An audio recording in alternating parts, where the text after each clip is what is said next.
Hey there, just hanging out with some of my distant relatives here, and I gotta say, I got a lot of respect for these guys because they are some of the most successful organisms on the Earth. We think we run things on this planet, but we don't. They do. On 1 acre of cultivated land, annelids like this earthworm process about 16,000 pounds of soil a year, which makes plant life and our lives therefore possible. And not only are there about a billion arthropods like this in the world, that's 10 to the 18th power, by the way, but also 80% of known animal species are arthropods. Now don't get me wrong, even though bugs and spiders and worms and shrimp totally outnumber us humans, we are far more complex than them. When it comes to like arm wrestling and guitar playing and long division, we totally school them. But complexity like ours had to start somewhere. And it started with a very special trait that we share with these animals. Can you see the resemblance?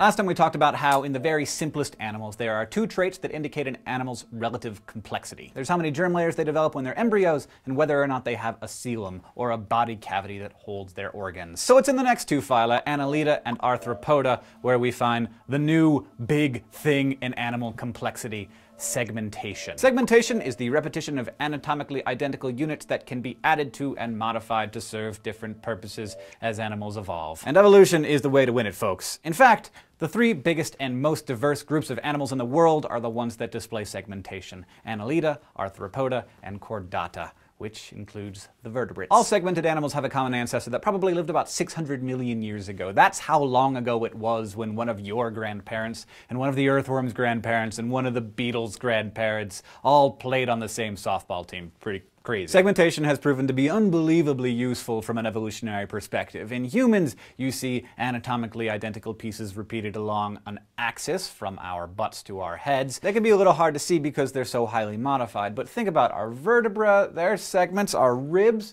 our segments, the cartilage around our trachea, those are segments. Even the folds in our brains are segments. They're crazy evolved segments, but segments just the same. Among today's animal phyla, the earliest to display segmentation is Annelida, which includes leeches and earthworms and lugworms. See how their whole bodies look like rings fused together? Segments. In fact, the word Annelida comes from the Greek for little rings. And when you look at an annelid, you see that they're all really obviously segmented. Now this segmentation is a great example of synapomorphy in annelids. Synapomorphies are traits that set one group of animals apart from its ancestors and from other groups that came from the same ancestors. So unlike their flatworm and nematode cousins, annelids are segmented. And they've also got little bristles on their bodies called chetae that provide traction and help them move through the dirt. These are both little extra somethings that annelids have that less complex relatives don't have and that their common ancestors didn't have. Synapomorphies, literally shared derived traits, are usually the defining traits of a phylum. But you can also learn something about an animal's lineage by comparing plesiomorphies, very basic traits that are shared by animals with a common ancestry. So between the platyhelminthes and the nematodes and the annelids, one plesiomorphy is that they're all worm-shaped, which tells you that they have a common distant ancestor that was wormy looking. So as we talk about these phyla and the classes within them, notice how they're similar and different from each other. For instance, within Annelida there are 3 different classes. Everybody's favorite, of course, is the oligochaetes, the earthworms. Their name refers to the synapomorphy I just mentioned. They have chetae, or bristles, but only an oligo. Few of them. And they're everyone's favorite because they eat soil and crap it out the other end, allowing air and water to circulate in soil, plus their poo is rich in things that plants need to grow, like nitrogen and calcium and magnesium and phosphorus.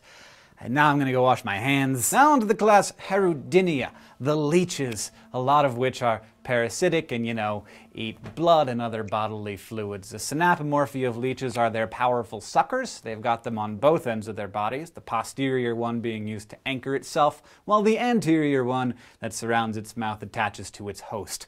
All leech species are carnivorous, and they are hermaphrodites like earthworms. Now, the polychaetes are bristly worms. Hence, a synapomorphy of this class is their poly, many, chaetae, bristles. Almost all of these are marine species and they're really diverse, but the ones you've probably seen evidence of are lugworms, the ones that dig holes at the beach and leave piles of castings on the sand. Okay, I know, you've had enough of worms, and now we've got arthropoda to talk about, and that's very easy to do because there are a lot of them. Like I said, they totally outnumber us. Just to put things into perspective, there are more insects in a square mile of rural land than there are human beings on the Earth. One reason scientists think arthropods do so well has to do with their, you guessed it, segmented bodies! Fossils of early arthropods show that there used to be very little variation between segments. But as they evolved, segments fused and became specialized for different functions, which led to crazy amounts of diversity. So much diversity that arthropoda includes stuff like scorpions,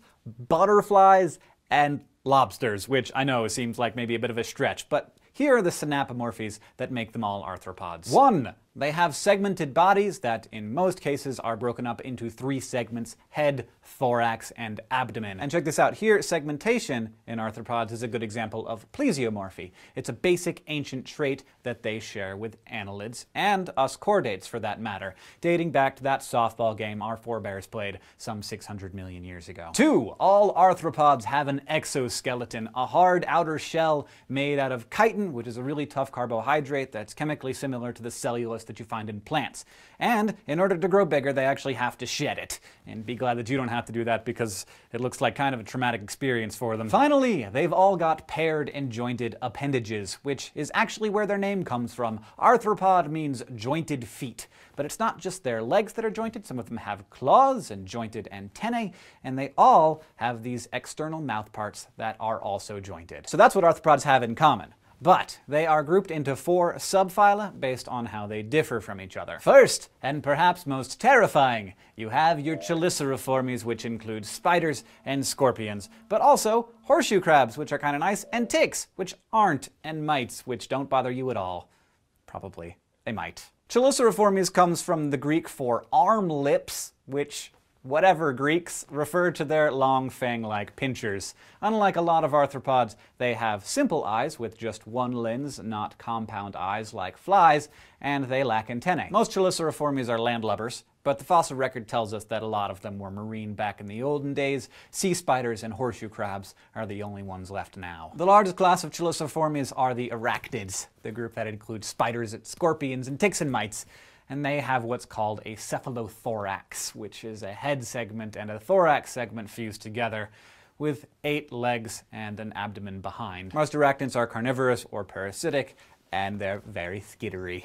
Just saying. Next, Myriapoda, or many feet, includes what you would expect: the millipedes and centipedes. These are where the arthropods were like, let's see how far we can take this segmentation thing, shall we? All myriapods are terrestrial and have antennae and sort of scary jaw-like mandibles. Millipedes are vegetarians, and they may have been some of the very first animals to live on land where there were mosses and primitive vascular plants for them to munch. Also, although millipedes have a crap ton of legs, they don't have as many as 1,000 as their name implies. They've actually got anywhere between 94 and 394 legs, depending on the species. Centipedes, whose name is a little more apt, as they generally have between 20 and 350 legs, are carnivores and have poisoned claws to paralyze their prey. So if you're looking to cuddle with a myriapod, I'm going to advise you to go with a millipede. But please, save some love for the hexapoda, meaning 6 feet, most of which are insects. The synapomorphies they share are 3-part bodies consisting of a head, a thorax, and an abdomen,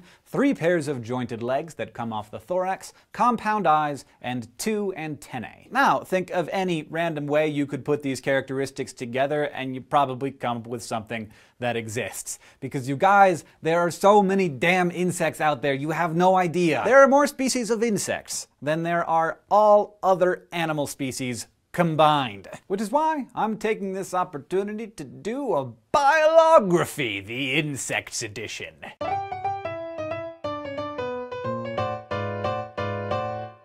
Very little is understood about the evolution of insects, but scientists think that they probably split off from their crustacean cousins about 410 million years ago.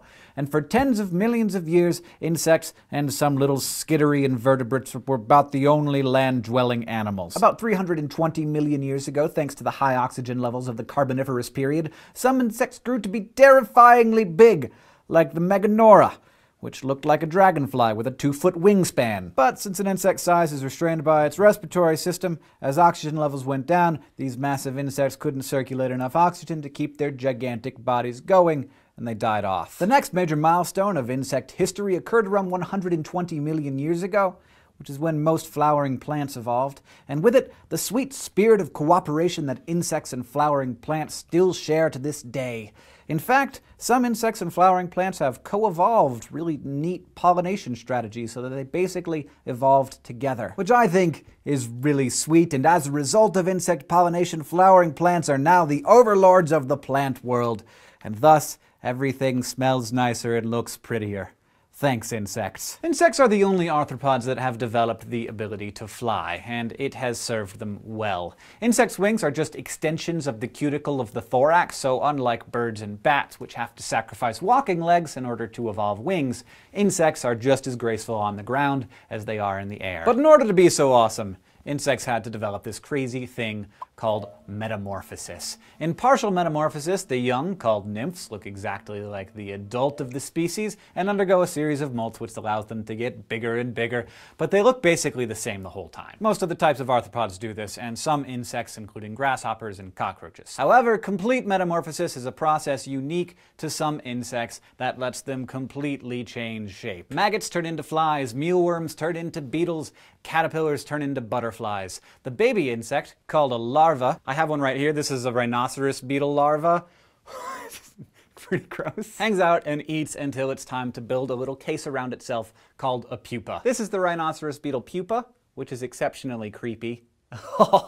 And then when it comes out of the pupa, it's fully grown! Rhinoceros beetle, it's like soft at first, and then its chitin hardens up, and it becomes the adult. So insects, basically wizards, but not as delicious as crustacea, the insects of the sea. Crustaceans include crabs, lobsters, shrimp, and barnacles, and like insect, they have 3 body segments, head, thorax, and abdomen, although some have a cephalothorax like spiders do. While most other arthropods have learned to love the land, very few crustaceans have. They have decided to put their energy into developing other amazing characteristics. For instance, lobsters and crayfish are like walking multi-tools. They have 19 pairs of appendages, some of which are claws, some are mouth parts, some are regular old walking legs. Some shrimp have evolved bioluminescence, which is pretty much the most amazing thing any animal can do as far as I can tell. And this yeti crab looks like a yeti. And we've covered most of the types of animals on the earth in, what, 10 minutes? So hopefully